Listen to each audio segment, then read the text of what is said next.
Assalamualaikum warahmatullahi wabarakatuh. Bismillahirrahmanirrahim. Bab tentang i'rab Al-Quran, mempelajarinya, anjuran mempelajarinya, dan pahala bagi orang yang membaca Al-Quran dengan memahami i'rabnya. Abu Bakar bin Al-Ambari berkata dari Rasulullah, dari para sahabat dan tabi'in mengenai fadilah i'rab Al-Quran. Anjuran untuk mempelajarinya buruk dan tidak disukainya lahan. Kewajiban dalam membaca Al-Quran adalah berijtihad dalam mempelajarinya. Di antara hadis yang menjelaskan hal ini adalah Yahya bin Sulaiman At-Tabi menceritakan kepada kami, dia berkata Muhammad yaitu Ibnu Sa'id menceritakan kepada kami, dia berkata Abu Muawiyah menceritakan kepada kami dari Abdullah bin Sa'id Al-Maqburi, dari ayahnya, dari kakeknya, dari Abu Hurairah bahwa Rasulullah bersabda, A'ribul Quran wal tamisu wara'ibaha. Bacalah Al-Quran dengan jelas dan fasih, dan pelajarilah lafaz-lafaznya yang asing.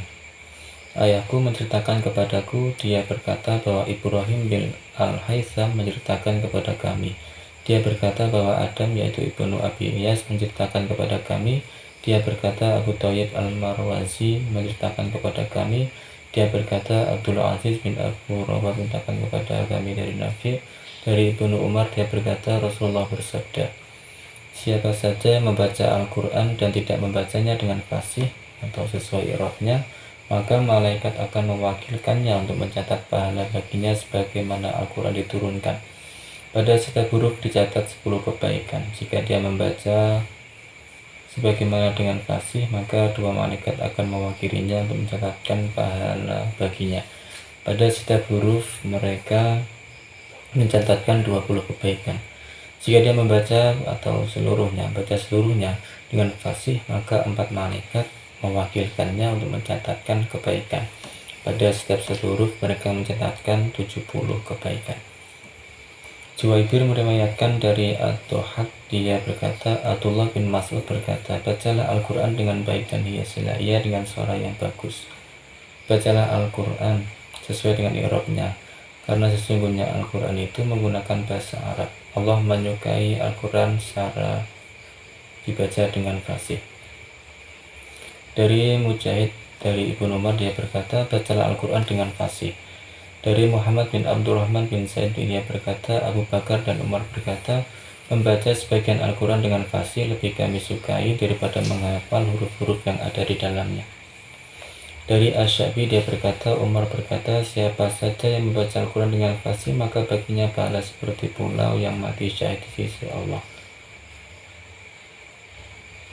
Makhul berkata, telah sampai berita kepadaku bahwa siapa saja membaca Al-Quran dengan fasih maka baginya pahala 2 kali lipat dari pahala yang diterima oleh orang yang membacanya dengan tidak fasih. Ibnu Juraid meriwayatkan dari Atha dari Ibnu Abbas, dia berkata Rasulullah bersabda, cintailah bahasa Arab karena 3 hal, karena aku orang Arab, Al-Quran menggunakan bahasa Arab, dan para penghuni surga berbicara dengan bahasa Arab. Sufyan meriwayatkan dari Abu Hamzah, dia berkata dikatakan kepada Hasan di saat dia bersama satu kaum yang sedang mempelajari bahasa Arab, bacalah dengan baik, sesungguhnya mereka sedang mempelajari bahasa Nabi mereka. Dikatakan pula kepada Hasan, sesungguhnya kami memiliki imam yang melakukan bacaan Al-Quran. Hasan berkata, perintahkanlah dia untuk ke belakang dan menjadi makmum. Dari Ibnu Abi Mulaikah, dia berkata pada zaman kekhalifahan Umar bin Khattab datang seorang Arab Badui. Arab Badui ini berkata, siapa yang membacakan apa yang telah diturunkan kepada Nabi Muhammad kepadaku? Ibnu Abi Mulaikah berkata, seseorang lalu membacakan surah Baro'ah atau Taubah untuknya. Orang itu membaca in annallaha bari'un minal musyrikin wa rasulihi. Sesungguhnya Allah berlepas diri dari kaum musyrikin dan Rasulnya. Ia salah membacanya, seharusnya wa rasuluhu bukan wa rasulihi, sehingga maknanya pun jadi kontra. Orang Arab Badui itu berkata, apakah engkau yakin bahwa Allah berlepas diri dari Rasulnya? Jika Allah berlepas diri dari Rasulnya, maka aku akan berlepas diri dari Rasulnya. Ucapan orang Arab Badui itu sampai terdengar oleh Umar. Umar lalu memanggilnya dan berkata, wahai Arab Badui, apakah kamu terlepas diri dari Rasulullah? Badawi itu menjawab, wahai Amirul Mukminin, aku sampai ke kota Madinah dalam keadaan tidak menguasai ilmu Al-Quran. Kemudian aku meminta seseorang untuk membacakan Al-Quran kepadaku. Lantas seseorang membacakan surah Baro'ah kepadaku. Orang itu membaca, Anallaha bari'um minal musyrikin wa rasulihi. Sesungguhnya Allah betapa diri dari kaum musyrikin dan Rasulnya. Lantas aku bertanya, apakah kamu yakin bahwa Allah berlepas diri dari Rasulnya? Jika Allah terlepas diri dari Rasulnya, maka aku akan berlepas diri dari beliau. Umar berkata, bukan seperti itu, wahai Arab Badui. Arab Badui itu bertanya, lantas bagaimana yang benar, wahai Amirul Mukminin? Umar berkata, Allah bari'um minal musyrikin wa rasuluhu. Sesungguhnya Allah dan Rasulnya berlepas diri dari orang-orang musyrik. Quran Surah Taubah ayat 3. Arab Badui itu berkata, jika demikian maka aku akan terlepas diri dari apa yang Allah dan Rasulnya berlepas diri. Selanjutnya, Umar bin Khattab memerintahkan untuk tidak sembarangan membacakan Al-Quran pada orang-orang. Memerintahkan pada orang-orang Umar memerintahkan untuk tidak membacakan Al-Quran selain orang yang memahami bahasa Arab. Umar lalu memerintahkan kepada Abu Aswad Ad-Du'ali untuk membuatkan kitab tentang ilmu nahwu. Dari Ali bin Al-Ja'ad, dia berkata, aku mendengar Syu'bah berkata, perumpamaan orang yang menguasai hadis namun tidak mengetahui ilmu bahasa Arab adalah seperti ekor keledai yang membawa tempat makanan hewan untuk ternak namun tidak ada makanan rumput di dalamnya. Hamad bin Salamah berkata, siapa saja mempelajari hadis namun tidak mempelajari ilmu nahwu atau bahasa Arab, maka orang itu bagaikan keledai yang atasnya terdapat wajah makanan ternak namun tidak terdapat gandum di dalamnya.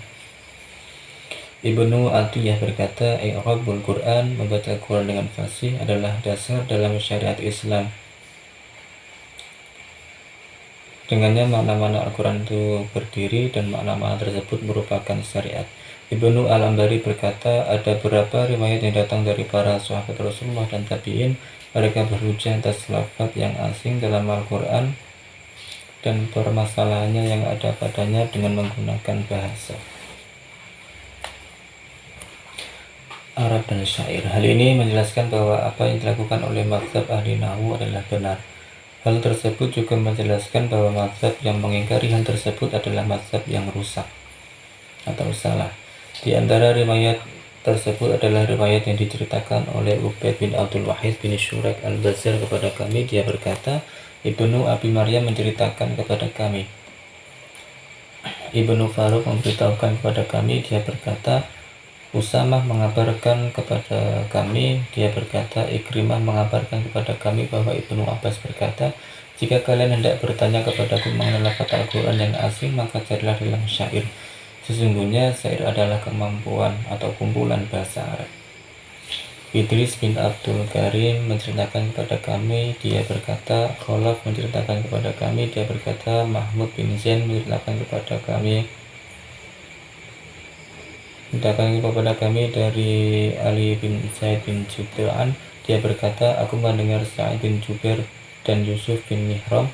Mereka berkata, kami mendengar Ibnu Abbas pernah ditanya mengenai sesuatu dalam Al-Quran, kemudian dia berkata seperti ini dan seperti itu. Tidakkah kalian mendengar syair mengatakan ini dan itu? Dari Ikrimah, dari Ibnu Abbas, seseorang bertanya mendengar syair mengatakan hal ini dan itu. Dari Ikrimah, dari Ibnu Al-Atas, seseorang bertanya kepada mengenai firman Allah, dan pakaianmu bersihkanlah. Dia berkata, maksudnya janganlah kamu memakai pakaianmu dengan berlebihan. Wallahu a'lam bishawab. Wassalamualaikum warahmatullahi wabarakatuh.